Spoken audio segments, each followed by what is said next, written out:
Sidang jemaahnya rahmati Allah Subhanahu wa taala. Alhamdulillah. Alhamdulillah. Pada malam yang penuh barakah ni kita akan menyambung kajian ilmu kita seperti semalam-malam yang sebelumnya, insya-Allah. Tanpa ada arah melintang, kita akan sambung pengajian kita. Kita akan sambung dan hakikat kehidupan, yang ini tajuk amanah dan kesimpulan. Kita dah masuk pada bab yang kedua, kesimpulan dalam perbincangan amanah. Kesimpulan dalam perbincangan amanah, insya-Allah. Baik. Sebelum kita meneruskan kajian ilmu kita, mari kita sama-sama perbetulkan niat kita. Perbetulkan niat kita menuntut ilmu ini semata-mata untuk mencari ridha Allah Subhanahu wa taala. Kita menuntut ilmu ini semata-mata untuk mengeluarkan diri pada kejahilan. Kita menuntut ilmu ini untuk mendekatkan diri kepada Allah Subhanahu wa taala. Kita menuntut ilmu ini untuk kita beramal dan mengamalkan, dan kita nak menyampaikan, insya-Allah. Baik. Insya-Allah. Allahumma salli ala Muhammad wa ala ali Muhammad. Khair. InsyaAllah. Baik, alhamdulillah. Pada malam yang penuh barakah ni, kita akan buat kesimpulan pada tajuk yang kedua dalam bab perbincangan amanah. Amanah.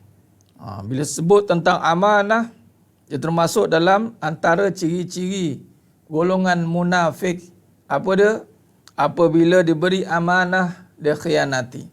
Dan kita dah pun bincang dalam bab yang begitu besar dan panjang lebar itu tentang siddiq. Itu pun termasuk dalam golongan ciri-ciri golongan munafik. Apabila dia berkata, dia bohong. Iza hadasa kazaba. Bila berkata, ia bohong. Dan salah satu lagi ciri orang munafik itu adalah apabila diberi amanah, dia khianati.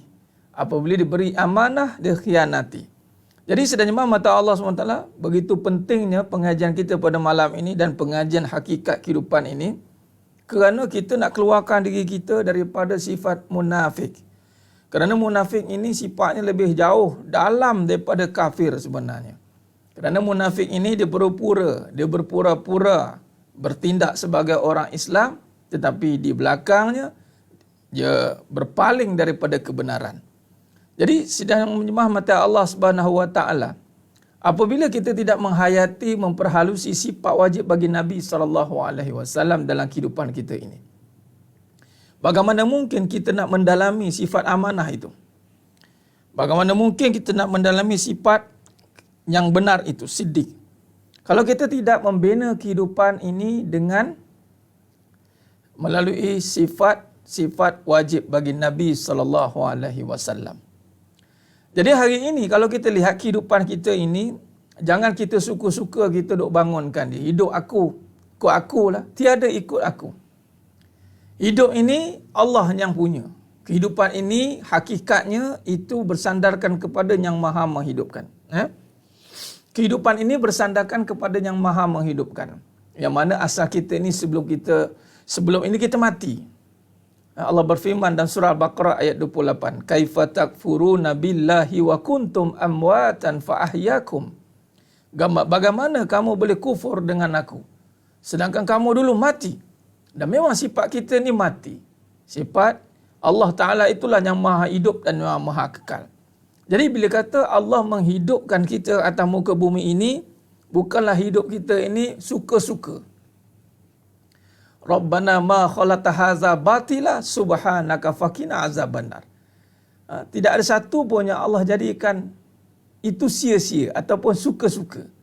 Anda ingat kita semua ini, anda ingat anda dijadikan di atas muka bumi ini untuk suka-suka? Ataupun untuk berseronok-seronok? Tidak. Kita ini dipertanggungjawabkan. Kita ada taklif, dipanggil mukallaf. Kita ni ada tanggungjawab yang perlu dijawab dan perlu diselesaikan sebelum kita kembali bertemu dengan Allah Subhanahu taala.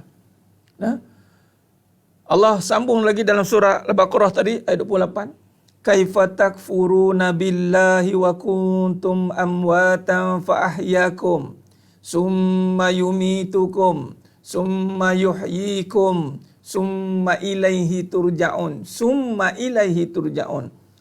yuhyikum summa yumitukum summa yuhyikum summa ilaihi turja'un. Allah hidupkan, dulu kita mati, kemudian Allah hidupkan, Allah matikan, Allah hidupkan, summa ilaihi turja'un. Kemudian akan kembali bertemu dengan Allah Subhanahu wa taala.